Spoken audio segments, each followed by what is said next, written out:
అందరికీ నమస్కారం. భగవద్గీత 9వ అధ్యాయం రాజవిద్యాయోగంలో మొదటి శ్లోకం.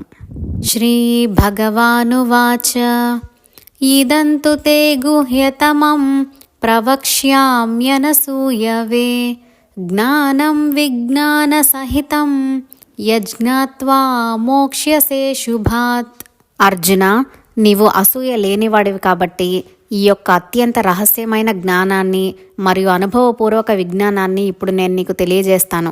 ఇది తెలుసుకున్న తర్వాత నీవు భౌతిక సంసార బాధల నుండి విముక్తి చేయబడతావు అని శ్రీకృష్ణ పరమాత్మ పలికాడు. ఈ జ్ఞానమునకు కొన్ని లక్షణాలు చెప్పాడు కృష్ణుడు. దీనిని రాజవిద్య అంటారు. అంటే ఈ విద్య అన్నిటికంటే గొప్పది. ఈ విద్య అత్యంత రహస్యమైనది. ఈ విద్య కేవలం జ్ఞానాన్నే కాదు, ఎలా ఆచరించాలో కూడా తెలియజేస్తుంది. అంటే అనుభవ జ్ఞానం కూడా కలిగిస్తుంది. ఈ విద్య నేర్చుకున్నందువలన ఫలితం సమస్త అశుభాల నుండి విముక్తి కలుగుతుంది. ఇది వరకు అధ్యాయంలో చెప్పినట్టు ఈ విద్యలో జ్ఞానము విజ్ఞానము రెండూ ఇమిడి ఉన్నాయి.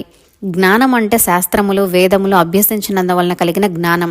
విజ్ఞానము ఆ జ్ఞానమును ఆచరణలో పెట్టడం. ఈ రెండు ఈ విద్యలో ఉన్నాయని పరమాత్మ అంటున్నాడు. ఈ శ్లోకంలో అశుభములు అనే పదం వాడారు. జీవితంలో అశుభములు అంటే దుఃఖాలు అని అర్థం. పుట్టుక, పెరగడం, భార్య పిల్లలు, సంసారంలో కష్టాలు, రోగాలు, ముసలితనం, మరణం ఇవన్నీ మానవుని జీవితంలో అశుభాలను అంటే కష్టాలను తెచ్చిపెట్టేవే.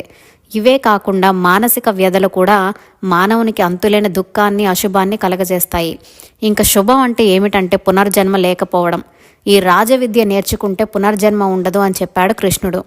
అశుభాన్ని ఎవరు కోరుకోరు కదా, అందుకని శుభప్రదమైన ఈ రాజవిద్యను అభ్యాసం చేయమని బోధిస్తున్నాడు కృష్ణ పరమాత్మ.